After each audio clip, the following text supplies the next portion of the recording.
Canal Novel e Fanfic Narradas. Fanfic Game of Thrones Sistema Modelo de Cavaleiros.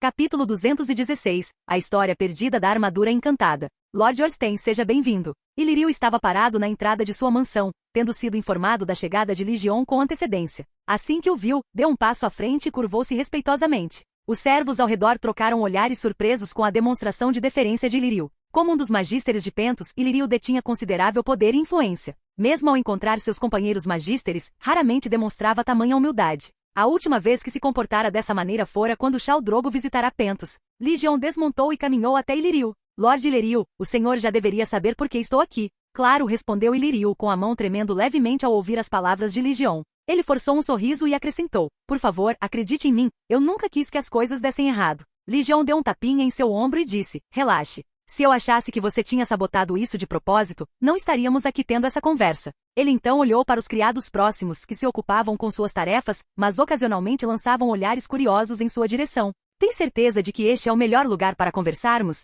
Não, você tem razão. Este não é um bom lugar. Illyrio concordou rapidamente. Imediatamente, instruiu os servos a cuidarem do cavalo de Lygion e carregarem seus pertences antes de conduzi-lo pessoalmente a uma requintada casa de campo situada no alto de um penhasco com vista para o mar. Todos aqui são meus homens de confiança, assegurou-lhe Illyrio, gesticulando para os criados dentro e fora da casa. Podem ficar tranquilos, nada do que for dito aqui será divulgado em outros lugares. Lygion assentiu e tirou a armadura, entregando-a aos assistentes de Illyrio para que a limpassem. Em seguida foi até a casa de banhos para se lavar da poeira da jornada. Depois de se refrescar, vestiu roupas no estilo pentoche e saiu para a plataforma de observação na beira do penhasco. Quando retornou, Illyrio já havia preparado uma refeição. Seguindo os hábitos de Lygion, ele até providenciou água fervida e resfriada, guardando-a em uma garrafa de cristal para fácil acesso. Lygion acomodou-se em seu assento como se estivesse em casa, pegando casualmente a comida da mesa e servindo-se de uma bebida. Enquanto comia, perguntou: certo, vamos ouvir. O que aconteceu exatamente? A carta de Varys foi breve.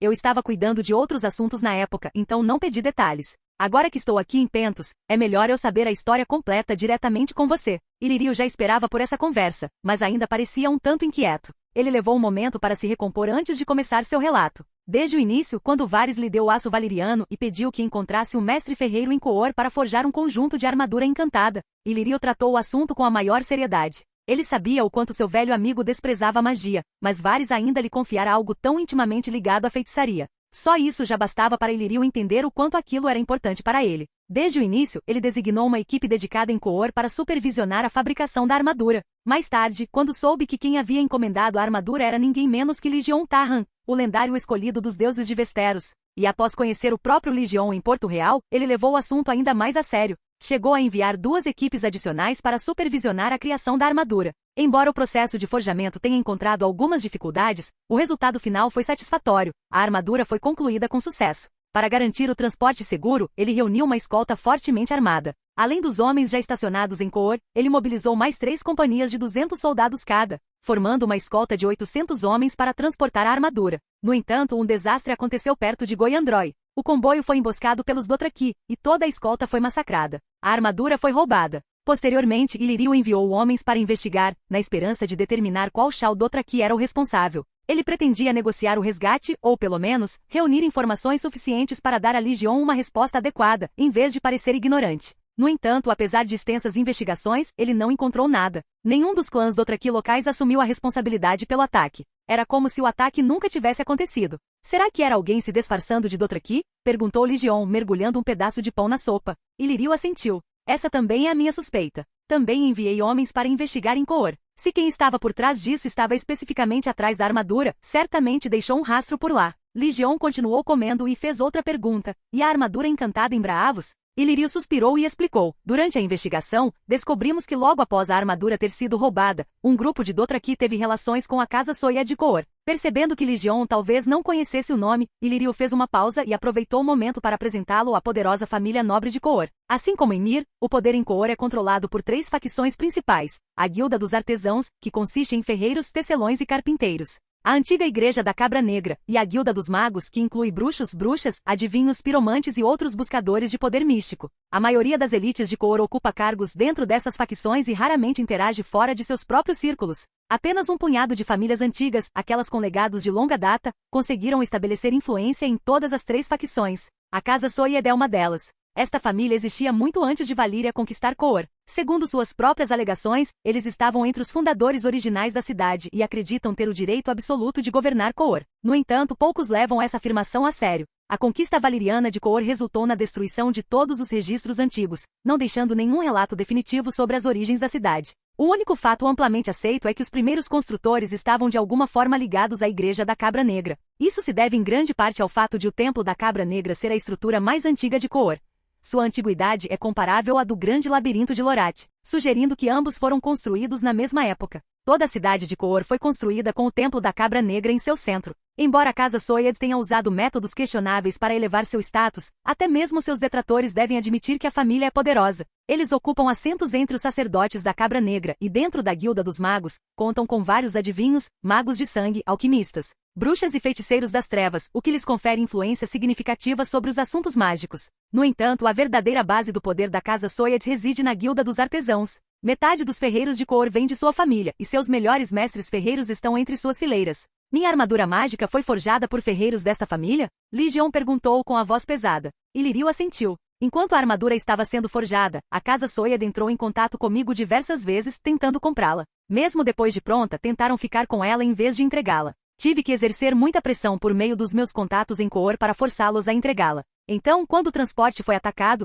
eles foram meus primeiros suspeitos. Imediatamente os coloquei sob vigilância, foi assim que descobri seus negócios com os Dothraki. E depois disso, insistiu Legion. O que aconteceu depois que fizeram contato? Ilírio continuou. A Casa Soyed enviou um comboio com um carregamento de armas personalizadas para Braavos. Mas eles seguiram uma rota em comum. Em vez de viajar pela estrada valiriana até Pentos e depois navegar de lá, como a maioria dos mercadores faria, eles foram diretamente para a Baía de Lorath e pegaram um navio para atravessar o perigoso Mar Tremendo ao norte até Braavos. Pouco depois de sua chegada, o Senhor do Mar de Braavos anunciou que havia adquirido uma armadura mágica. A Casa Soyed poderia ter forjado uma cópia da minha armadura? Perguntou Legion, em tom baixo e cauteloso. Ilírio balançou a cabeça. Isso é altamente improvável. O custo de criar uma armadura tão encantada é enorme. Mais importante ainda, o sucesso da armadura original dependeu tanto da sorte quanto da habilidade. Replicá-la seria extremamente difícil, certamente não algo que pudesse ser feito em pouco tempo. No momento, nossa única pista tangível é a armadura mágica em posse do Senhor do Mar de Braavos. Então, de um jeito ou de outro, tenho que ir para Bravos. Legion tomou um gole de água. Engoliu a comida e soltou um suspiro profundo. Por enquanto, sim, Ilírio confirmou com um aceno de cabeça. E se a armadura nas mãos do Senhor do Mar não for minha? Perguntou Legion. Ilírio refletiu sobre a questão. Então teremos que ir até Coor e confrontar a Casa Soyed diretamente. Legion soltou um suspiro pesado, a frustração clara na voz. Se eu soubesse que isso aconteceria, teria ficado em Coor depois que a armadura estivesse pronta e a teria recolhido eu mesmo. Assim, não estaria lidando com essa confusão agora. Ilírio deu um sorriso sem graça, mas não disse nada em resposta. Legion se levantou e caminhou até a beira da sacada, segurando o corrimão de pedra enquanto olhava para o mar. O mirante estava bem posicionado. Não só oferecia uma vista deslumbrante do oceano, como também dali ele podia avistar a cidade de Pentos. O porto, os templos, os mercados, tudo se estendia diante dele com uma clareza cristalina. Esse é o palácio que você construiu para Khal Drogo? Legion perguntou, apontando para uma estrutura enorme ainda em construção à distância. Sim, confirmou Ilírio com um aceno de cabeça. A notícia chegou ontem. Khal Drogo derrotou outros 2 Khals, absorveu seus guerreiros e agora comanda mais de 30.000 Dothraki.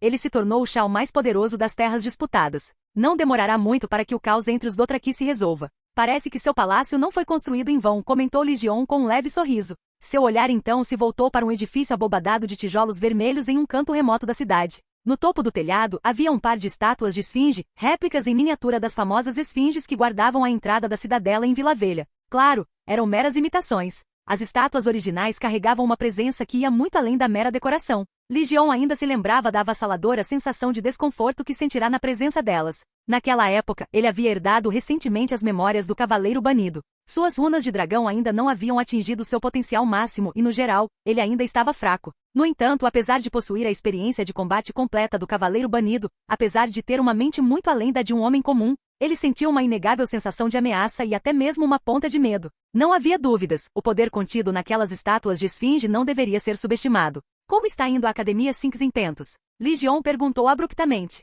Ilírio ficou momentaneamente surpreso com a mudança repentina de assunto, mas respondeu com sinceridade. Comparada a outra academia em Pentos, a Academia de Baladas e Artes, que gozava do favor dos magistrados, a Academia Esfinge, dedicada à pesquisa acadêmica e à preservação de textos antigos, enfrentava dificuldades. mal conseguia manter suas operações, e muitos de seus alunos tinham que trabalhar nas docas ou em oficinas para cobrir as despesas diárias da academia. Embora alguns mercadores ocasionalmente fizessem doações à academia, e alguns mestres que haviam concluído seus estudos enviassem dinheiro de volta para apoiá-la, a instituição estava em apuros. Muitos acreditavam que dentro de uma década, a Academia da Esfinge deixaria de existir. O maior problema era a falta de novos alunos. Nos últimos 5 anos, a academia não conseguiu recrutar um único aluno em Pentos. As pessoas preferiam se matricular na Academia de Baladas e Artes, onde podiam se tornar bardos, cantores ou artistas. Profissões que rapidamente lhes garantiam acesso a famílias nobres e apoio financeiro dos ricos. Essas carreiras garantiam uma vida confortável. Os formandos da Academia Esfinge, no entanto, encontraram poucas oportunidades. Ou deixavam a cidade em busca de trabalho ou eram forçados a aceitar trabalhos braçais. Como resultado, a academia havia parado de admitir alunos de Pentos há muito tempo. Agora a maioria dos estudantes, mestres e estudiosos da academia vinham de outras cidades livres. Eles não tinham lealdade real a Pentos, nem eram bem tratados. Para piorar a situação, a academia ocupava um grande e valioso terreno no centro da cidade, terreno que muitos cobiçavam. Alguns membros do Conselho do Magistrado já haviam proposto fechar a Academia da Esfinge, recuperar o terreno e convertê-lo em estabelecimentos lucrativos, como teatros e lojas. Ao ouvir isso, Ligion assentiu levemente e disse: Lorde Lírio, você pode me fazer um favor? E Lírio ergueu uma sobrancelha. Que tipo de favor? A voz de Ligion era firme. Ajude-me a fechar a Academia Esfinge. Expulse todos os seus estudiosos, mestres e estudantes, e coloque-os em um navio com destino a Sumeral. Capítulo 217. O Salão da Esfinge. Embora Ligion estivesse vestido no estilo do povo de Pentos, seu comportamento e trajes gerais não combinavam muito. Felizmente na cidade muitos comerciantes, mercenários e viajantes estrangeiros usavam roupas semelhantes, então ele não se destacava muito ao circular pelas ruas. Ele passou um dia na mansão de Ilírio antes de ir para a Academia Esfinge para ver pessoalmente suas condições. Embora Ilírio já lhe tivesse descrito a Academia da Esfinge, ouvir sobre ela de outra pessoa jamais se compararia a vê-la pessoalmente. Ele também precisava examinar os livros da academia, um de seus principais objetivos. Não estava claro se isso se devia ao fato de Pentos ter sido construída em colinas costeiras ou simplesmente aos hábitos de seu povo. Mas as ruas eram notavelmente estreitas, largas o suficiente para que 2 liteiras passassem lado a lado. O traçado era caótico e labiríntico, com vielas sinuosas e curvas abruptas. Prédios altos e de paredes retas ladeavam as ruas, criando um ambiente onde quem não conhecia a cidade poderia facilmente se perder. Ligion se viu preso naquele vasto labirinto urbano. Depois de caminhar por um tempo, percebeu que não sabia mais onde estava. A julgar pela arquitetura ao redor, ele havia vagado pelo distrito onde residia a nobreza de Pentos. Eu deveria ter contratado um guia, Ligion murmurou para si mesmo. Felizmente, ele não ficou perdido por muito tempo. Logo, seguiu uma procissão de liteiras de comerciantes para fora do distrito e para uma estrada mais larga, de onde podia avistar os telhados da Academia Esfinge ao longe. Seguindo esse caminho até o fim, ele decidiu aprender com seu erro e contratou uma criança local como guia. Conduzido por um labirinto de vielas, ele finalmente chegou aos portões da Academia da Esfinge. O magíster de Pentos que construiu a Academia da Esfinge devia ter uma reverência extraordinária pela cidadela. Ele não apenas replicou o par de estátuas de esfinge com detalhes exatos, como também modelou os portões de entrada inteiramente com base nos da cidadela, com apenas pequenas diferenças de escala. No entanto, anos de abandono cobraram seu preço. Grande parte do portão estava corroída e a superfície de bronze estava coberta de verdete. Do lado de fora da entrada, havia uma praça que lembrava a lareira do escriba na cidadela. Claramente, os fundadores da academia haviam imaginado uma prática semelhante, permitindo que os alunos ganhassem dinheiro copiando livros. Mas embora o conceito fosse sólido, a realidade provou o contrário. As famílias nobres de Pentos tinham seus próprios criados para esse trabalho, e os cidadãos de classe baixa, muitos dos quais analfabetos, não se interessavam por livros. Como resultado, a praça se transformou em um mercado movimentado, com diversas barracas vendendo mercadorias. Os moradores locais lotavam a área, tornando-a animada e movimentada. Ligion não entrou na academia imediatamente. Em vez disso, vagou pela praça, olhando as barracas e comprando alguns itens que despertaram seu interesse.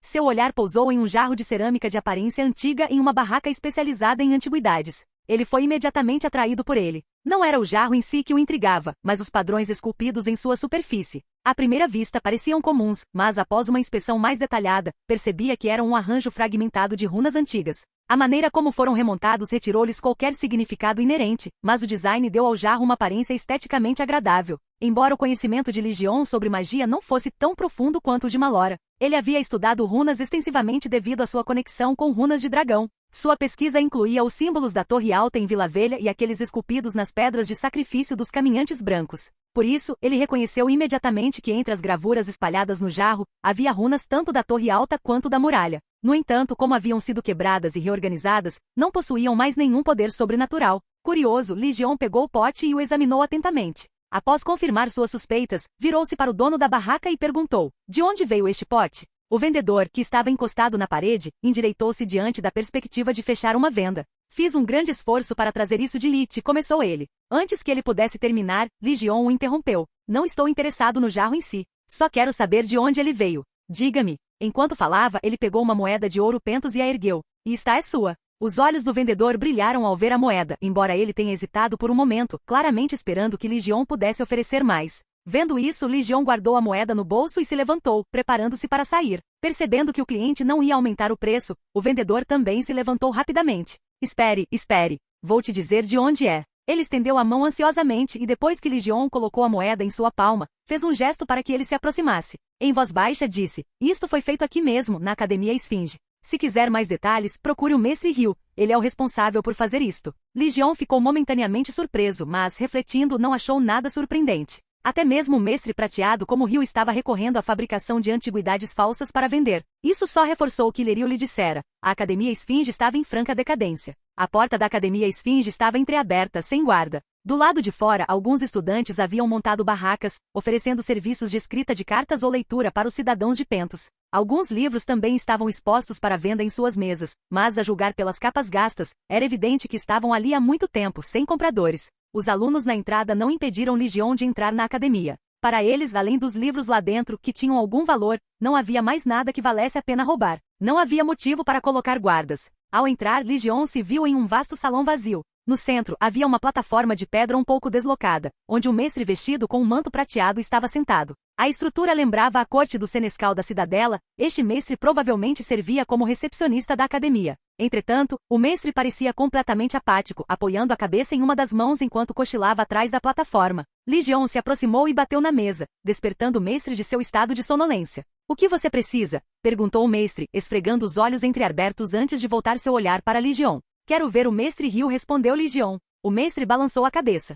Receio que mestre Ryu tenha sido convidado à propriedade do magistrado Pemo esta manhã para avaliar antiguidades. Ele provavelmente só retornará à tarde. Ligion reconheceu um momento ruim, mas não se deteve no assunto. Em vez disso, continuou. Ouvi dizer que a Academia Sinks tem uma coleção de livros muito antigos. Gostaria de dar uma olhada. Que procedimentos preciso seguir? Sem procedimentos, apenas dinheiro, respondeu o mestre, claramente acostumado a lidar com visitantes como Ligion. Ele pegou uma folha de papel da mesa e a colocou à sua frente. Todos os livros são categorizados pelo período em que foram escritos. Você mesmo pode conferir os preços. Ligion pegou a lista de preços e a folheou. Os livros mais baratos custavam apenas uma moeda de cobre pentos, mas os mais valiosos, como os textos de civilizações antigas nos quais ele se interessava, exigiam 2 moedas de ouro pentos. Além disso, o acesso a esses livros não era ilimitado. O tempo de leitura era limitado, e cada sessão durava apenas o tempo necessário para que uma ampulheta se esgotasse. Quando isso acontecesse, outro pagamento era exigido. Ligion balançou a cabeça diante do absurdo do sistema. Não era de se admirar que tão poucas pessoas viessem à Academia Esfinge para pegar livros emprestados.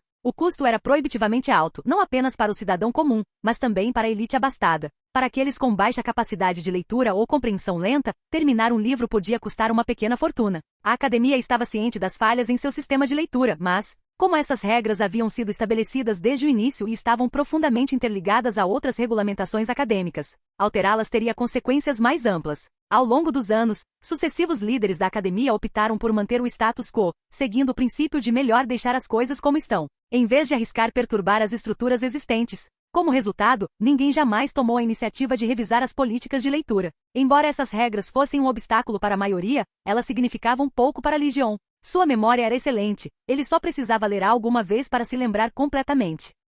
Sem hesitar, ele colocou uma bolsa de moedas de ouro de pentos sobre a mesa e pediu ao mestre atrás da plataforma que o levasse até as prateleiras onde os livros mais antigos estavam guardados. Uma vez lá, ele começou a ler, começando pelos livros mais externos da prateleira. Apesar dos altos custos, os livros valiam a pena. A coleção não só continha textos antigos originais, como também incluía extensas pesquisas conduzidas por estudiosos e mestres da Academia Esfinge ao longo dos anos, estudos sobre as línguas usadas nos livros, análises de seu conteúdo e diversos comentários acadêmicos. Em outras palavras, à medida que Ligion lia cada texto antigo, ele também aprendia a língua em que ele estava escrito. Ligion não estava lendo esses livros para aprender uma nova língua ou escrita. Seu interesse estava nos textos antigos que falavam de civilizações perdidas e seus mistérios. Infelizmente não havia muitas informações sobre essas sociedades enigmáticas. O tópico mais amplamente abordado foi o labirinto gigante de Lorate. Quase metade dos registros em tábuas de pedra antigas foram descobertos lá por aventureiros, devido às evidências físicas disponíveis. A pesquisa sobre o labirinto era bem documentada e abundante. Dentre todos os materiais de pesquisa, um conjunto de anotações chamou a atenção de Ligion, os escritos de um erudito de ouro chamado Gobet. Este erudito parecia ter sido tanto um viajante quanto um aventureiro, tendo viajado para Achai e Itsotoros, além de se aventurar além da muralha. Durante suas viagens, Gobet notou que muitas das estruturas antigas do mundo pareciam compartilhar uma conexão comum. De Achai no extremo leste a Vila Velha no oeste, dos distantes 5 fortes e Kadata, ao labirinto gigante de Lorate e a muralha em Vesteros. Essas construções monumentais ostentavam estilos arquitetônicos surpreendentemente semelhantes e eram construídas com a mesma pedra negra. Suas anotações continham registros detalhados de runas misteriosas. Algumas eram os símbolos mágicos ocultos esculpidos na superfície da torre alta, enquanto outras eram as runas incrustadas na muralha. Claramente Gobet não era um estudioso comum. Assim como Ligion, ele provavelmente possuía uma forma única de visão, que lhe permitia perceber traços de magia. Infelizmente as notas terminaram abruptamente. Não ficou claro se Gobet havia sofrido algum infortúnio, se seus escritos posteriores haviam se perdido ou se alguém que reconheceu seu valor os havia escondido deliberadamente. Onde posso encontrar mais livros e anotações deste estudioso Gobet? Em vez de procurar sem rumo nas prateleiras da biblioteca, Ligion foi direto ao mestre na plataforma alta e perguntou diretamente.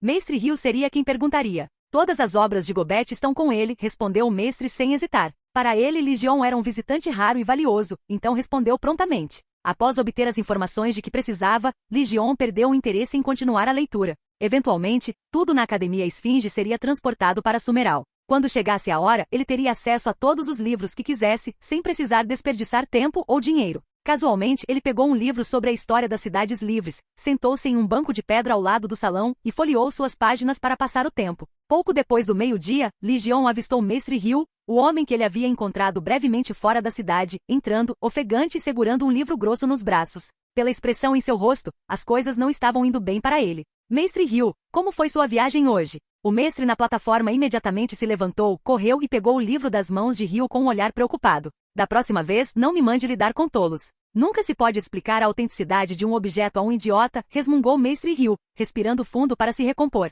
O outro mestre deu uma risadinha sem graça, mas então pareceu se lembrar de algo. Apontou para Ligion, que estava sentado ali perto. A propósito, este cavalheiro está esperando por você a manhã toda. Hill hesitou, depois se virou para olhar para Ligion, examinando-o rapidamente. Ficou claro que ele não o reconheceu a princípio. Ligion se levantou e se aproximou. Olá, Mestre Hill. No momento em que Ligion falou, Hill congelou como se algo tivesse se dado conta. Ele hesitou por um instante antes de perguntar, hesitante. Lord Orsten? Você reconhece a minha voz? Ligion ficou ligeiramente surpreso. Embora não tivesse alterado a voz deliberadamente enquanto usava a armadura de leão, o capacete naturalmente a distorcia até certo ponto. Sou particularmente sensível a sons, disse Mestre Hill com um pequeno sorriso. Então, recuperando a compostura, acrescentou. Já que você está aqui, vou lhe mostrar o lugar que prometi. A academia não é muito grande, mas ainda há alguns lugares que valem a pena conhecer. Ligion não recusou e deixou que Mestre Hill os guiasse. Após cerca de meia hora explorando a Academia da Esfinge, eles seguiram para o escritório e aposentos pessoais de Hill. Capítulo 218. Civilizações Antigas. Ouvi do mestre no salão que todos os livros e anotações do mestre Gobet estão com você. Seria possível eu dar uma olhada? Perguntou Ligion diretamente, sem se preocupar com gentilezas, enquanto estava dentro do escritório do mestre Hill. Você está interessado nos livros e anotações do mestre Gobet? Hill fez uma pausa, então pareceu se lembrar de algo e assentiu. Sim, imagino que sim. Afinal, você já usou magia de sangue na sua armadura. As palavras de Hill eram um tanto enigmáticas, mas Ligion entendeu a implicação. Os escritos de Gobet deviam conter informações significativas sobre magia e outros conhecimentos arcanos. Espere aqui, disse Hill sem hesitar. Levantou-se, saiu da sala e voltou logo depois, carregando um livro incrivelmente grosso. Ofegante pelo esforço, ele colocou o livro na frente de Ligion, pegou um pano da mesa e limpou a poeira que cobria a capa. Inclinando a cabeça para evitar a poeira que subia, comentou casualmente, 15 dragões de ouro escolhidos, e é seu. Ligion pescou momentaneamente surpreso. Ele só queria ler as anotações de Gobet, mas de repente aquilo se transformou em uma transação. Mesmo assim ele não recusou. Em vez disso gesticulou em direção ao livro e perguntou, posso pelo menos dar uma olhada primeiro? Vá em frente. Hill empurrou o livro sobre a mesa em sua direção. Ligion examinou a tampa rachada e coberta de poeira antes de abri-la para inspecionar o conteúdo. Este não é o original? Você copiou? Ele perguntou, franzindo levemente a testa. Hill riu baixinho. Claro que não é o original. Você não pode comprar o original por 15 dragões de ouro escolhidos. Esta é a minha cópia manuscrita. Posso garantir que é idêntica ao original, cada palavra, cada detalhe. Sem erros. Além disso, incluí minhas próprias notas de pesquisa. Você não encontrará um negócio melhor. Li Jion quase riu ao ver o idoso rio de cabelos grisalhos agindo como um comerciante astuto, mas não disse mais nada e se concentrou na leitura. Ryu, não querendo incomodá-lo, foi até um armário próximo, pegou uma garrafa de vinho e serviu 2 taças, uma para si e outra para Li Jion. Eu não bebo, disse Li Jion, olhando para a xícara intocada antes de voltar a olhar para Ryu. Em seguida, acrescentou incisivamente, você disse que sua cópia é idêntica à original, sem erros, correto? Ryu hesitou um pouco, percebendo o significado oculto nas palavras de Li Jion. Você está dizendo que há um erro na minha transcrição? Li Jion virou a página que continha as runas da Torre Alta e apontou para alguns dos símbolos copiados. Tem certeza de que essas runas estão corretas? Ryu examinou as runas atentamente, mas não viu nada de errado. Franziu a testa. Era assim que estavam no original. Não acredito que as tenha copiado incorretamente. Tem certeza? Repetiu Li Jion com ênfase. Enquanto falava, mergulhou um dedo no vinho e rapidamente desenhou várias runas semelhantes na mesa. À primeira vista, os símbolos desenhados por Li Jion pareciam idênticos aos do livro. Mas após uma análise mais atenta, diferenças importantes se tornaram aparentes. As runas no livro tinham traços faltando e as conexões entre elas estavam fragmentadas. Ao contrário das linhas suaves e contínuas que Li Jion havia desenhado. Você já viu essas runas antes? Sabe o que elas significam? Ryu reconheceu imediatamente a diferença de qualidade e percebeu que Li Jion devia ter encontrado esses símbolos antes, e com frequência, para conseguir reproduzi-los com tanta fluidez. Li Jion respondeu honestamente, infelizmente não sei o significado delas. Eu gostaria muito de saber. Ryu não pareceu convencido. Isso é impossível. Se você não os entende, por que consegue desenhá-los com tanta facilidade? Li Jion hesitou por um momento, depois pensou em algo. Essas quebras nas suas runas foram intencionais? Você as deixou porque não conseguia desenhar os símbolos corretamente? Ryu permaneceu em silêncio, mas seguiu o exemplo de Li Jion, mergulhou o dedo no vinho e começou a desenhar as mesmas runas da Torre Alta sobre a mesa. Li Jion o observou atentamente e rapidamente percebeu a luta de Ryu. Os músculos expostos de seus braços ficaram tensos, as veias saltaram devido ao esforço. Mesmo pressionando com muita força, seus dedos se moviam lentamente, como se uma força invisível o empurrasse, resistindo a cada movimento. Somente quando ele deliberadamente deixava quebras nas linhas ou transformava curvas suaves em ângulos agudos a pressão diminuía. Quando terminou, a runa que havia desenhado correspondia à versão defeituosa do livro. Observando isso, Li Jion ficou genuinamente surpreso. Ele e Mohoa haviam passado muito tempo estudando essas runas, mas nunca haviam descoberto que simplesmente desenhá-las poderia ser tão difícil. Kibur também estivera envolvido na pesquisa, mas seu interesse sempre fora pelos efeitos dos símbolos, e não pelo processo de sua criação. Ele nunca tentará desenhar as runas sozinho. Por isso, Li Jion presumira que essas runas eram como as runas de dragão usadas pelo Cavaleiro Banido, algo que qualquer um poderia inscrever. Parecia que ele estava errado. Você sabe de onde essas runas se originam? Ryu perguntou, com os olhos cheios de curiosidade. Essas runas vêm da Torre Alta, e essas são da muralha, respondeu Li Jion, apontando para alguns símbolos que reconheceu. A Torre Alta e a muralha? O rosto de Ryu se iluminou de entusiasmo. Ele começou a andar de um lado para o outro, murmurando baixinho, é verdade, é tudo verdade. Mestre Gobet estava certo. Essas estruturas antigas foram todas construídas pela mesma civilização perdida, uma civilização de deuses. Uma civilização de deuses? Li Jion franziu a testa. Mestre Ryu, pode explicar o que quer dizer com essa tal civilização de deuses? Ryu, ainda absorto em suas emoções, lutou para articular seus pensamentos. Em vez disso, caminhou até a mesa, folheou o livro até uma seção posterior e apontou para um trecho de anotações. É complicado de explicar. Você pode ler sozinho. O trecho não era longo. Era um resumo que Mestre Gobet havia escrito após retornar a Pentos da Muralha, analisando os pontos em comum entre as ruínas antigas que visitará e identificando características distintas de sua civilização. Sua conclusão foi surpreendente. Num passado distante, uma única civilização governou o mundo inteiro. Todos os mitos modernos sobre deuses e espíritos eram, na verdade, resquícios de eventos históricos reais dessa civilização perdida, distorcidos ao longo do tempo em lendas divinas pela tradição oral. O Senhor da Luz Lolor, o portador da luz Azor-Ahai, o Leão da Noite, o Deus de 3 cabeças, o Deus Cavalo, Indros do Crepúsculo e muitos outros não eram verdadeiros deuses, mas sim os líderes desta antiga civilização. Ao longo dos séculos, seus feitos foram exaltados, sua existência mortal transformada em mitologia divina. Como a maioria dos mestres da cidadela, Gobet era um ateu convicto, firmemente convencido de que os deuses eram meramente o produto de uma história mal lembrada. No final de suas anotações, Gobet fez uma pergunta crucial. Por que essa civilização desapareceu de repente? A razão pela qual ele enfatizou de repente foi que, durante suas explorações em Sotórios, ele havia descoberto uma ruína antiga que havia permanecido perfeitamente preservada devido à sua localização remota. Ela não havia mudado em milhares de anos. Lá dentro, ele encontrou sinais claros de vida cotidiana, como se os habitantes tivessem abandonado o local em um instante, deixando tudo para trás em desordem, como se tivessem desaparecido da noite para o dia. Mais perturbador ainda, ele havia descoberto um caixão de cristal totalmente lacrado dentro das ruínas. Dentro dele jazia um corpo, um dos habitantes da civilização perdida. Gobet havia transportado o caixão junto com o corpo de volta para Pentos. A curiosidade de Legion aumentou. Ele apontou para a passagem sobre o caixão de cristal e se virou para Hugh. Qual é a história por trás deste caixão? Ele ainda está na Academia Esfinge? Hugh olhou para o texto e pensou por um momento antes de responder. Eu me lembro, décadas atrás, durante a última guerra entre Pentos e Braavos, o príncipe Neville Narrates pediu a paz com Braavos. Como parte da oferenda, o caixão de cristal foi presenteado ao Senhor do Mar de Braavos. Se ainda existir, provavelmente está no tesouro do Senhor do Mar. A Academia Sphinx tem algum registro da aparência do corpo lá dentro? Perguntou Legion. Não, respondeu Hugh com firmeza. Havia rumores de que o cadáver era amaldiçoado. Dizia-se que a exposição prolongada ao caixão fazia o corpo de uma pessoa apodrecer até a morte. Legion franziu a testa. O mestre Gobet morreu por causa da maldição? O corpo dele apodreceu. Não, Hugh balançou a cabeça. Ele embarcou no Sanchazer de Elissa Farman e desapareceu nas profundezas do Mar do Pôr do Sol. Elissa Farman? O nome despertou algo na memória de Legion.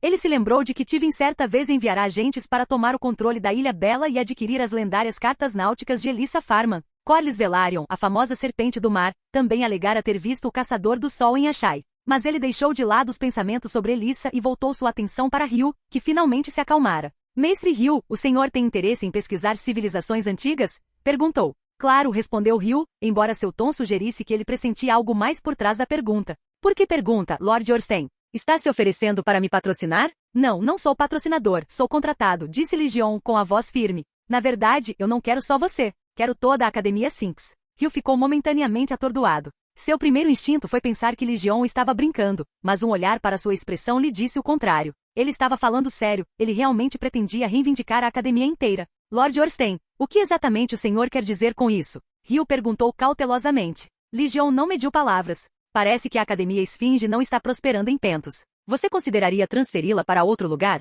Embora Hugh tivesse passado a maior parte da vida dentro da academia, ele não era tolo quando se tratava de assuntos mundanos. Em uma cidade como Pentos, onde as disputas por poder eram implacáveis, sobreviver e garantir financiamento suficiente de nobres e senhores mercadores exigia uma mente política aguçada. Então, quando Legion mencionou a mudança da Academia Esfinge, Hugh imediatamente ficou mais alerta. Ele estudou Legion cuidadosamente antes de perguntar. Presumo que Orsten não seja seu nome verdadeiro. Quem é você, na verdade? E quem você representa? Legion não escondeu sua identidade. Meu nome é Legion Tarrin, senhor de Sumeral. Embora a maioria das pessoas me chame de o escolhido. O rosto de Hugh se encheu de choque. Não era a resposta que ele esperava. Levou um momento para se recuperar antes de perguntar novamente. Você é o escolhido de Westeros? O novo rei do Mar Estreito e dos Degraus? O novo rei do Mar Estreito e dos Degraus? Legion franziu a testa. Nunca fui chamado assim antes. É um título dado a você pelas Cidades Livres, explicou Hugh. É originário de Daemon Targaryen. Por tradição, qualquer um que unifique os degraus recebe este título. Mas Lord Legion, ele lhe cai bem. Em breve, as Cidades Livres costeiras provavelmente convidarão sua frota milagrosa para patrulhar o Mar Estreito, garantindo sua segurança e caçando piratas. Todo o mar será seu domínio. Chamá-lo de Rei do Mar Estreito e dos Degraus não é incorreto. O título soava grandioso, mas Legion não gostou. Ele sentia que as Cidades Livres não estavam convidando a frota milagrosa por boa vontade. Ainda assim, não importava. Seja qual fosse a intenção das Cidades Livres, ele estava confiante de que conseguiria lidar com isso. Em vez de se concentrar no título, ele mudou a conversa para seu verdadeiro propósito, seu plano de transferir a Academia Esfinge para Sumeral. Illyrio já havia concordado em ajudá-lo a enfraquecer a influência da Academia Esfinge em Pentos, dificultando sua manutenção. Mas se ele tivesse alguém de dentro da Academia com prestígio suficiente, a mudança seria ainda mais tranquila. Mestre Hugh era o candidato perfeito. Hugh ouviu atentamente a proposta de Legion. Em vez de rejeitá-la de imediato, permaneceu em silêncio por um momento antes de perguntar. Se a Academia Esfinge se mudar para Sumeral, que tipo de apoio receberíamos? Os detalhes exatos ainda não foram finalizados, admitiu Legion. Mas o apoio financeiro é garantido. Mais importante ainda, a Academia Esfinge se tornaria uma instituição crucial para o treinamento de oficiais em meu domínio. Assim como os quartéis do Exército e da Marinha treinam oficiais. Se Legion tivesse feito promessas grandiosas imediatamente, Hugh poderia ter desconfiado. Mas sua resposta direta, afirmando que os detalhes ainda não haviam sido determinados e oferecendo apenas algumas garantias básicas, o fez parecer mais confiável. Se quisermos mudar a Academia Esfinge, a diretora é a chave, ponderou Hugh. Ela nasceu e foi criada em Pentos. Ela não concordará em mudar a academia para tão longe sem lutar. Teríamos que Embora não tivesse concordado explicitamente em ajudar Legion, estava claro que já estava considerando a logística da mudança. Em sua mente, ele já havia começado a se aliar a Legion. Ao ver Ryu tão proativo, Legion não pôde deixar de sorrir. Capítulo 219. O atirador. Assim como em Mir, Legion passou apenas 2 dias em Pentos antes de embarcar em um navio e partir. Durante sua estadia, ele apresentou Ryu a Illyrio, instruindo-os a trabalhar juntos para lidar com questões relacionadas à Academia Esfinge. Ao mesmo tempo, ele se reuniu secretamente com seus agentes estacionados em Pentos, ajudando-os a resolver problemas menores. No entanto, para as elites da cidade e os poderosos clandestinos, aqueles 2 dias foram tudo menos pacíficos. Um após o outro, seus cidadãos foram assassinados, mergulhando-os em um estado de paranoia. Muitos especularam que seus rivais teriam contratado os homens sem rosto para executar os assassinatos. Como resultado, as tensões em Pentos começaram a aumentar, e uma corrente de medo se espalhou pela cidade. Illyrio era um dos poucos que sabia o que realmente estava acontecendo. Ele até se envolveu, fornecendo nomes e informações. Isso lhe permitiu posicionar-se favoravelmente no caos que se aproximava, garantindo que lucraria com a turbulência. Antes de Legion partir, Illyrio mencionou cautelosamente os irmãos Targaryen, o que o pegou de surpresa. Ele esperava que Illyrio os levasse para sua mansão, mas, em vez disso, o homem apenas os observou das sombras. A princípio, Legion presumiu que Illyrio estava hesitando por causa dele, talvez acreditando que já que Legion havia planejado a chegada deles, ele tinha seus próprios planos para eles. Mas ele logo percebeu que estava enganado. Illyrio não se abstivera de se aproximar dos irmãos por causa de Legion. Ele simplesmente sentia que eles não tinham sofrido o suficiente. Pouco depois da chegada deles, Illyrio orquestrou o roubo de todo o dinheiro deles, mergulhando-os novamente na pobreza. A razão pela qual ele mencionou o assunto cautelosamente foi para avaliar se Legion ficaria irritado com suas ações. Legion não disse nada. Não fez nenhuma tentativa de intervir no destino deles. Ele já havia alterado o curso deles uma vez, quando os encontrou na ilha Blackstone, dando-lhes algo que poderia mudar seu futuro. Se Daenerys escolheria usar o colar ou não, não era mais problema dele. Se ela não o fizesse, suas vidas simplesmente retornariam ao ponto de partida. Legion deixou Pentos a bordo de um simples navio mercante. Devido à pirataria desenfreada no Mar Estreito, os navios mercantes raramente viajavam sozinhos. Em vez disso, formavam comboios de 7 ou 8 navios, às vezes mais de uma dúzia, para proteção. Mesmo com essas precauções, os ataques piratas eram inevitáveis. A maioria dos ataques ocorria sob a cobertura da noite, com os piratas mirando apenas um navio por vez. Essa estratégia minimizou a resistência dos outros navios. Afinal, nem todos os armadores tinham um forte senso de defesa mútua. Além disso, os navios atacados eram frequentemente aqueles isolados dentro do comboio, levando Legion a suspeitar que a frota tinha um informante marcando os alvos mais vulneráveis para os piratas. Em conversas com a tripulação, Legion descobriu que os esforços para eliminar esses piratas haviam sido inúteis. Não foram apenas as cidades livres que tentaram erradicá-los, Porto Branco e Pedra do Dragão também lançaram campanhas contra eles. À medida que a crescente ameaça pirata afetava as rotas comerciais para Porto Real e Porto Branco. No entanto, esses esforços tiveram pouco sucesso. Os piratas do Mar Estreito aprenderam com a fracassada Aliança Pirata dos Degraus e nunca se envolveram em confrontos diretos com frotas de caça. Ao primeiro sinal de navios de patrulha, eles fugiram imediatamente. Seus navios eram dracares elegantes e rápidos, ultrapassando facilmente os navios de patrulha fortemente armados. À noite a visibilidade era baixa, e os navios piratas frequentemente atraíam perseguidores para zonas de recifes desconhecidas, onde encalhavam e viravam. Após sofrerem baixas, Pedra do Dragão e Porto Branco abandonaram a perseguição aos piratas e se concentraram em patrulhar a costa de Westeros. Embora isso não tenha eliminado o problema, pelo menos reduziu os ataques piratas perto de suas próprias costas. Talvez porque Pedra do Dragão e Porto Branco tivessem desistido, as cidades livres recorreram à Frota Milagrosa, buscando estacioná-la em suas cidades portuárias para manter a ordem no Mar Estreito. Embora esse arranjo lhes custasse algum dinheiro e um certo controle, era um investimento valioso para cidades livres, dependentes do comércio. A viagem de Pentos a Braavo seguia as correntes oceânicas, permitindo uma viagem relativamente rápida. A previsão era de que a viagem durasse 6 dias. O navio mercante em que Legion embarcou pertencia a uma guilda comercial Tiroshi e transportava artigos de estanho de alta qualidade produzidos em seus domínios, uma carga valiosa. Para garantir a segurança, o armador não apenas se juntou a um comboio temporário como também contratou 10 mercenários para proteção. Legion estava entre eles, viajando disfarçado de espadachim. Desde que partiu de Pentos, a frota seguiu ao longo da costa, permanecendo próxima da terra em vez de se aventurar muito fundo no Mar Estreito. No início, a paisagem costeira era cativante. Mas com o passar dos dias, a paisagem imutável tornou-se monótona. Os mercenários e marinheiros entediados passavam o tempo com jogos, alguns se envolviam em brigas sem luvas que lembravam o boxe. No entanto, nem todos estavam interessados em brigas. Um mercenário vestido com armadura de couro, com um arco longo pendurado nas costas, aproximou-se de Legion e perguntou: Lee, quer uma pequena competição? Ao deixar Pentos, Legion optou por não usar a armadura Orsten, deixando para trás seu equipamento de cavaleiro-leão. Em vez disso, disfarçou-se de mercenário habilidoso em arco e flecha, usando um nome que, na verdade, era o sobrenome de sua vida passada. O mesmo caractere gravado no punho da espada de sua família. Como você quer competir, Anguille? Li Jion perguntou, olhando para o jovem mercenário ruivo e sardento. Desde que embarcaram no navio, Li Jion notou Anguille. Ao contrário dos outros mercenários que carregavam arcos e espadas longas, Anguille tinha apenas um arco, com nada além de uma pequena faca de caça como arma de combate corpo a corpo. Depois de descobrir seu nome passado, Li Jion teve certeza. Este era o mesmo Anguille que, em poucos anos, venceria a competição de arco e flecha no torneio de Porto Real, ganhando fama como um dos maiores atiradores de Westeros. Mas Anguille não era famoso apenas por sua habilidade, ele era famoso por esbanjar toda a fortuna que ganhará. Em poucos meses ele havia gasto dezenas de milhares de dragões de ouro, uma quantia maior do que muitos lordes Westerosi conseguiam arrecadar em impostos ao longo de vários anos. Uma única ampulheta, disse Anguille, apontando para os penhascos distantes onde as aves marinhas voavam em círculos. Quem abater mais petréis da tempestade vence. Tudo bem, concordou Li Jion. E quanto custa? Quero seu arco, disse Anguille, apontando para o arco que Li Jion havia prendido em sua cintura. Li Jion notou o interesse de Anguille em seu arco desde o momento em que embarcaram no navio. O jovem arqueiro estava procurando uma oportunidade para colocá-lo em suas mãos, e agora essa chance havia chegado. E você? Perguntou Li Jion com um sorriso irônico. Meu arco está em jogo. O que você está oferecendo? Ele gesticulou em direção ao arco longo nas costas de Anguille. Não me diga que você está planejando apostar o seu próprio arco também? Anguille hesitou, momentaneamente pego de surpresa. Era exatamente como Li Jion havia imaginado. Ele realmente pretendia apostar seu próprio arco, na esperança de trocá-lo por algo muito mais valioso. Os espectadores rapidamente perceberam o plano e começaram a vaiar. Era óbvio para todos que o arco de Li Jion era muito superior ao de Anguille em qualidade e acabamento. Então, o que vai ser? Li Jion perguntou novamente. O rosto de Anguille corou sob as crescentes vaias. Ele hesitou e finalmente perguntou, o que você quer como minha aposta? O tom de Li Jion ficou sério. Estou procurando pessoas para trabalhar para mim. Suas habilidades com arco e flecha são boas, você tem potencial. Se perder, trabalhará para mim por um ano. Depois disso, você pode decidir se fica ou sai. Anguille considerou a oferta por um momento antes de concordar.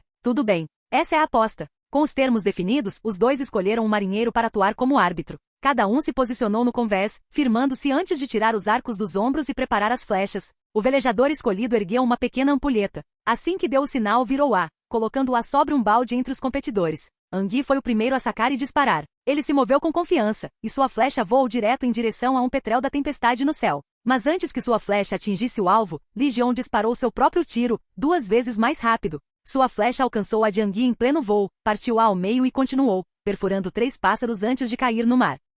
Os mercenários que assistiam, embora não fossem todos arqueiros experientes como Anguille, ainda eram arqueiros treinados e com visão aguçada. Eles entenderam imediatamente o que havia acontecido, e explodiram em suspiros e gritos de descrença. Eles nunca tinham visto tamanha demonstração de pontaria. A flecha de Li Jion não só alcançou e cortou a de Anguille, como também continuou seu voo para derrubar 3 alvos com um único tiro. A comoção no convés logo chegou ao vigia no alto do cordame do navio. Tendo testemunhado o feito de cima, ele gritou ansiosamente para baixo, repetindo o que acabará de ver. Os marinheiros que não tinham visto pessoalmente, mas ouviram o grito do vigia, ficaram atônitos. Para eles parecia algo saído de uma lenda. Por um breve momento todos os olhares se voltaram para Li Jion, que permaneceu calmo e composto como sempre. Até mesmo Anguille, seu oponente, o encarou incrédulo, como se ele fosse uma criatura mítica. Como arqueiro experiente, Anguille entendia melhor do que ninguém o quão difícil aquele tiro havia sido. Não se tratava apenas de habilidade, exigia equipamento superior e um nível de maestria incomparável. Ele tinha certeza de que, mesmo com um arco melhor, não conseguiria realizar algo assim.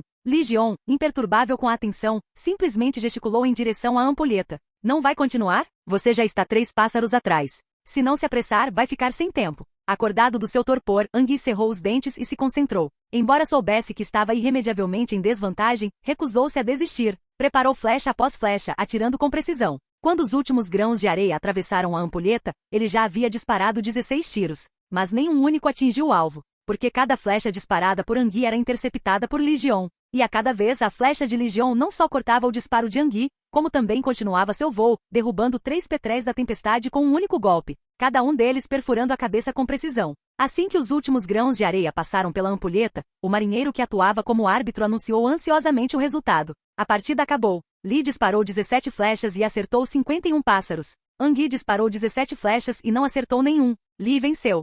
Os espectadores reunidos começaram a tagarelar, aglomerando-se ao redor de Li Jion para elogiar sua incrível pontaria. Até o capitão do navio, atraído pela comoção, saiu de sua cabine. Ao saber do ocorrido, ele imediatamente expressou sua disposição de contratar Li Jion para um contrato de longo prazo e bem remunerado. Do outro lado, Angui parecia um pouco desanimado, mas não exatamente frustrado. Em vez disso, sua expressão carregava um toque de alívio. Sem dizer uma palavra, ele de repente ergueu o arco e disparou uma flecha para o alto, um tiro instintivo, quase descuidado. Desta vez, sem a interferência de Li Jion, a flecha disparou direto para o céu e, com extrema precisão, atravessou 5 pássaros antes de finalmente cair no mar. Li Jion, ainda cercado pela multidão, percebeu isso. Ele entendeu que, em vez de quebrar a confiança de Angui, a disputa teve o efeito oposto, o forçou a ultrapassar seus limites, revelando um potencial que vinha se desenvolvendo lentamente. A pressão aprimorou significativamente sua habilidade. A julgar pelo último tiro, se eles estivessem usando arcos idênticos, e se Li Jion não tivesse confiado no poder das runas do dragão, ele poderia não ter conseguido interceptar as flechas de Angui tão facilmente quanto antes.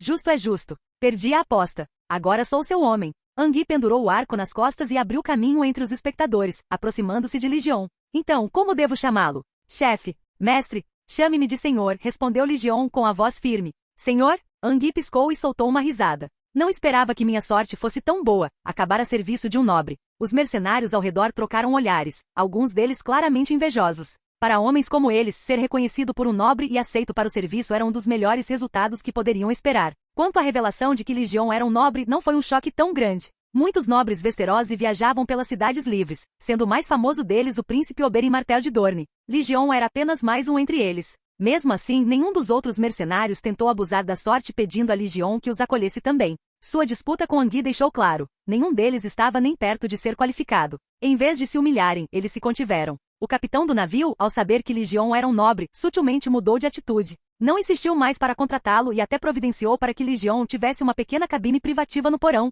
poupando de ter que suportar o sol e a chuva no convés como os outros mercenários. Com isso, o navio retornou à sua rotina habitual. Como nos dias anteriores, a frota navegou até a noite e, em seguida, atracou em uma baía abrígada para passar a noite, aguardando o amanhecer para continuar sua jornada.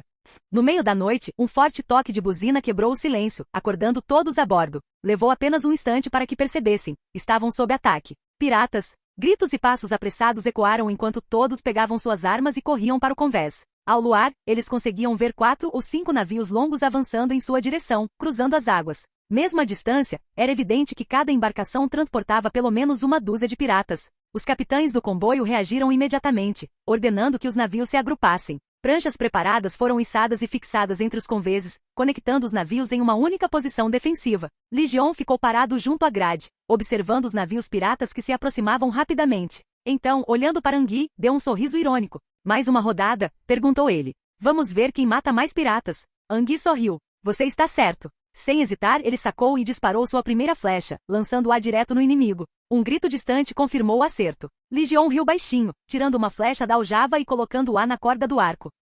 Capítulo 220, Bravos. 46, 47, 48. Li abateu 48 piratas, todos atingidos no olho, direto no crânio. Angui abateu 11 e 2 no crânio, 7 no pescoço e 2 no peito. Assim como nas rodadas anteriores, Li venceu, e desta vez, foi uma vitória esmagadora. Enquanto os marinheiros limpavam o navio dos piratas mortos e contavam as mortes com base nas flechas cravadas nos corpos, aplausos irromperam por todo o comboio. Apesar do rugido do vento e das ondas, os gritos de vitória de cada navio ecoavam claramente por toda a frota. Esta foi a terceira vez que piratas atacaram durante a viagem. E assim como antes, eles nem chegaram perto de abordar antes que Li Jion e Angui, os 2 atiradores experientes da frota, eliminassem a maioria. Os poucos que conseguiram chegar aos conveses foram rapidamente abatidos pelos marinheiros e mercenários. Naturalmente, Li Jion e Angui se tornaram o centro das atenções. Sua competição de arco e flecha se tornou um espetáculo famoso entre a frota, e sua habilidade inspirou a admiração de todos. Durante os 2 primeiros ataques, a diferença entre eles fora pequena. Li Jion havia superado Angui por apenas algumas baixas.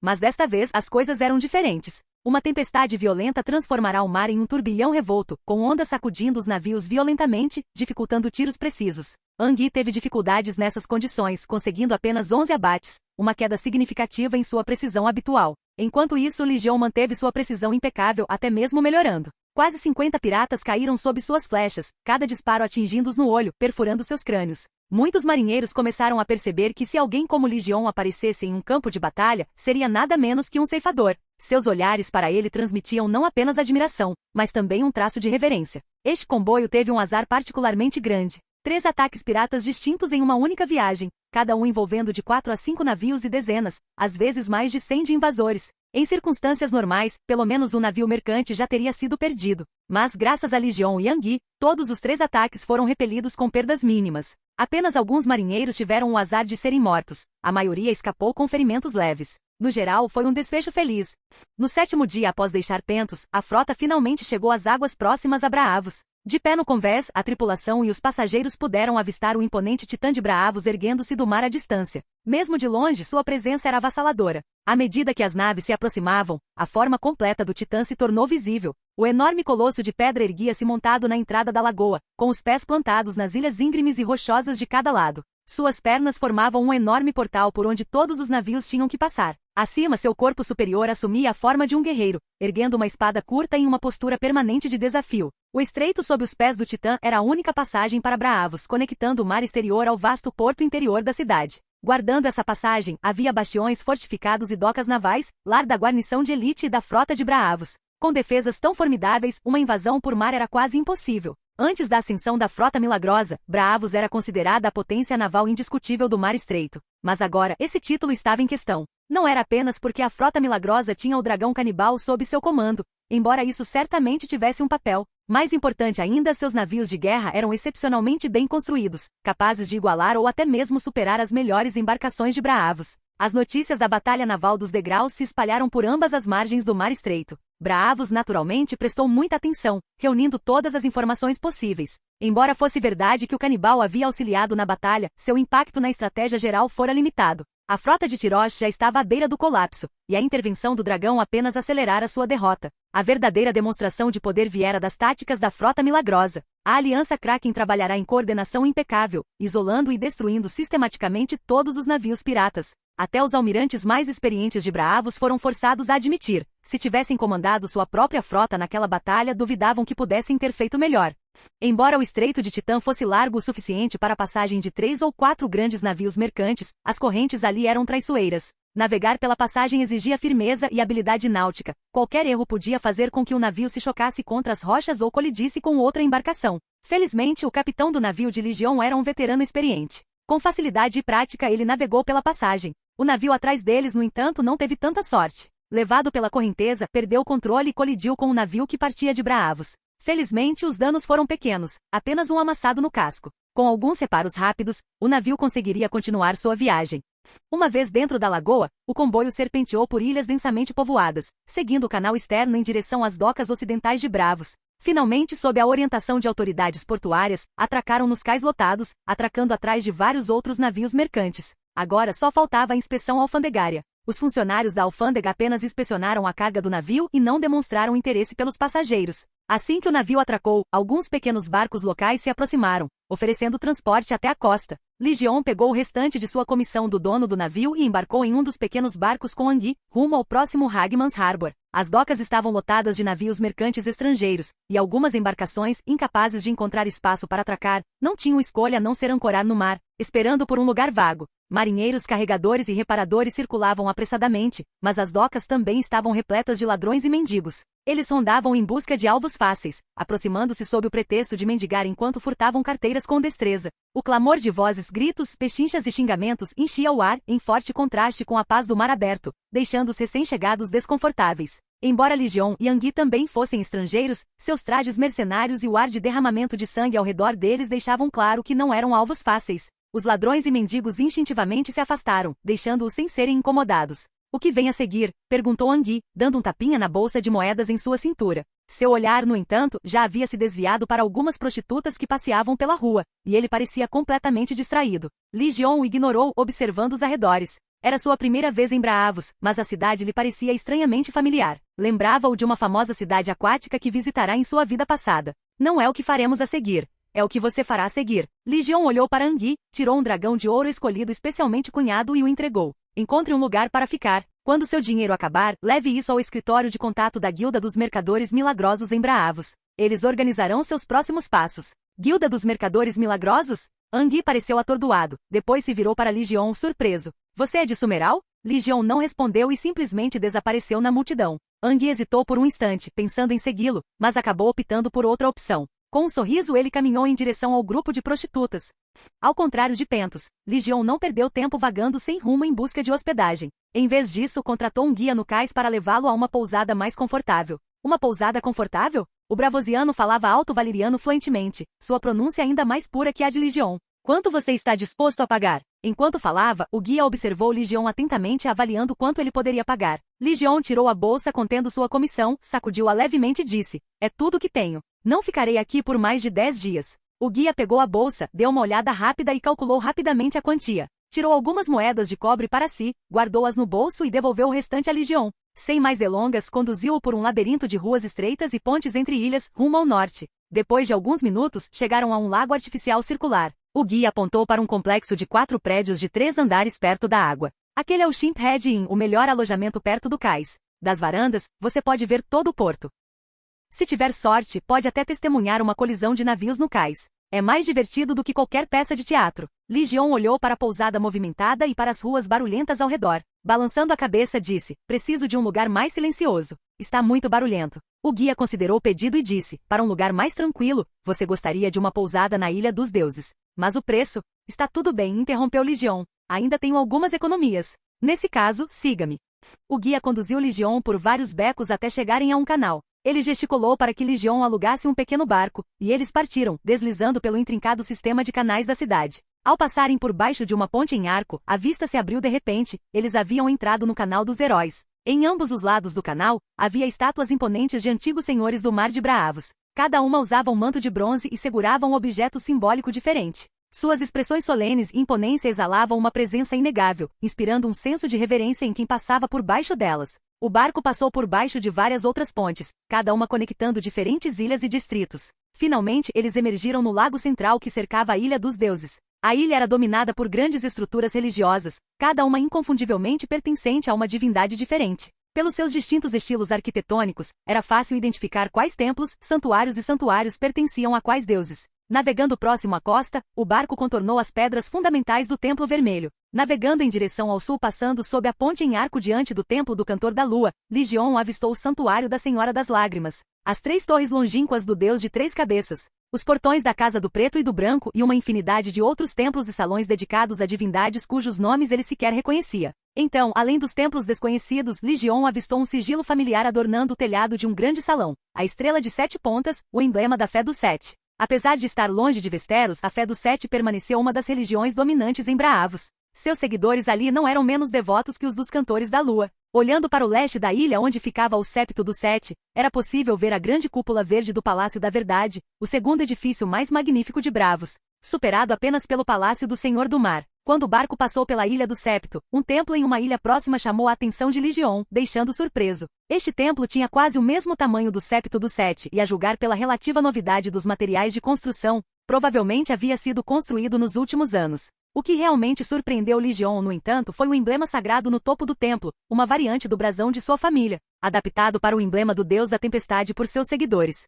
Desde que ele demonstrou o poder das runas do Dragão da Tempestade em Lannisporto, a fé no Deus da Tempestade começou a se espalhar rapidamente pelas cidades costeiras e portos de Westeros, especialmente nos lugares que sofreram nas mãos dos Homens de Ferro. Alguns chegaram a construir templos e erigir estátuas em homenagem ao Deus da Tempestade. Devido à falta de uma doutrina unificada, as estátuas do Deus da Tempestade variavam em forma e aparência. A única característica consistente entre elas era que cada representação do Deus da Tempestade empunhava 2 espadas grandes. Legion sempre adotou uma postura de não interferência na disseminação dessa fé. Publicamente ele se reconhecia apenas como o escolhido dos 7 e nunca havia reivindicado qualquer conexão com o Deus da Tempestade. No entanto, ele também nunca se opôs àqueles que o adoravam, nem interferiu na construção de templos em lugares como Porto dos Milagres ou os Degraus. Ainda assim, ele nunca imaginara que em Braavos, uma cidade tão distante de Westeros, a fé no Deus da Tempestade fosse tão disseminada. A imponência do templo, somada à multidão que cruzava a ponte em arco que levava até ele, deixava claro que a fé havia se enraizado ali. Por que tantas pessoas aqui acreditam no Deus da Tempestade?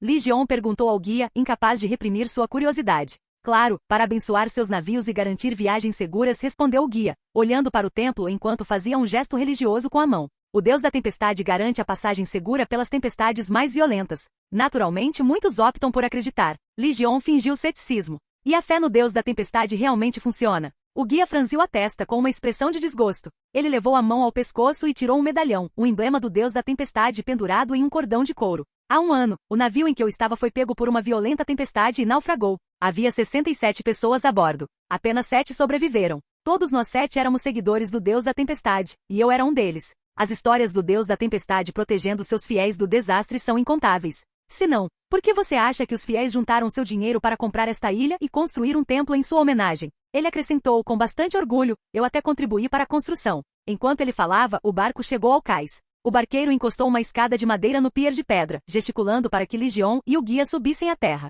Assim que desembarcaram, ele puxou a escada, virou o barco e remou para longe. Uma vez em terra, o guia conduziu Lee Jeon a uma pequena praça perto da ponte que ligava ao templo do deus da tempestade. De lá, ele o conduziu ao saguão de uma pousada ao lado da praça. Esta é a pousada Canção Noturna, disse o guia. Deve atender às suas necessidades, tranquila e confortável. Lee Jeon observou o ambiente, assentiu em aprovação e informou ao guia que queria contratá-lo por vários dias para explorar Braavos. Instruiu-o a encontrá-lo ali na manhã seguinte. O guia, ansioso pelo trabalho, concordou prontamente, sem nem mesmo pedir um depósito. Obrigado por assistir, se gostou deixa o like e inscreva-se. Quanto mais apoio mais vídeos, e se possível apoie o canal doando no Pix do canal na descrição do vídeo. Qualquer valor ajuda, assim o canal pode trazer fanfics e novels de autores pagos e novos vídeos são postados com mais frequência. Muito obrigado a todos, curtam o canal.